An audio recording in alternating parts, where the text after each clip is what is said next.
our way up in the next couple of hours. We will be climbing not only into the 80s, but getting very, very close to 90 degrees. And in some spots where we don't even hit 90, the humidity will have it feeling like it is because of some of that moisture that we are working with right along the surface. I want to take it live right now to Sarasota. Gorgeous view right now with plenty of sunshine. Now our southern counties are seeing a little bit more cloud coverage around, partly cloudy skies, but plenty of blue skies still peeking on through. 74 degrees is what we're waking up to in many of our coastal areas. Back inland, we are starting to see some lower to mid 70s. In some spots from the Nature Coast, we're in the upper 60s.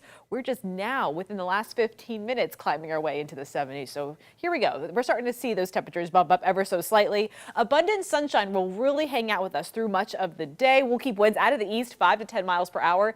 That, combined with the abundant sunshine, actually helps temperatures to warm up even quicker. So that is why we're going to be aiming for those upper 80s, near low 90s by this afternoon. I'm only keeping a 10% chance in the forecast for safety. Some spots in the Nature Coast and even down towards southwest Florida will have that potential later this afternoon. But the majority of us will miss out on that rain and stay pretty dry. So heat, humidity, and a bit of a sea breeze that will get going by the second half of the afternoon. So for our boaters, keep that in mind. Again, starting winds out of the east, shifting it out of the northwest by the afternoon.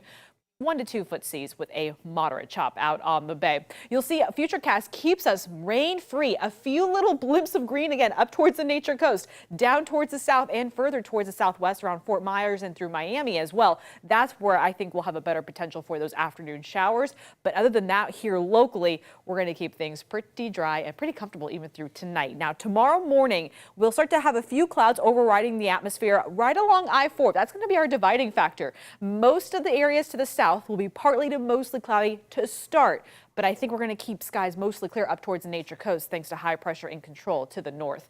But as we go through the afternoon, we get a little more moisture building on the surface to get the heat of the day going. You know the trend.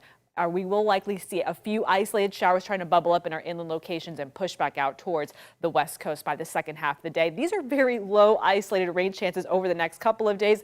That is wanting to bump up ever so slightly by the end of the week. But I will tell you, overall, these rain chances are not entirely impressive, and they're nothing that will have you cancel or wash out any plans. If anything, it keeps temperatures riding just slightly at or above normal for this time of year, even as we make our way into next weekend.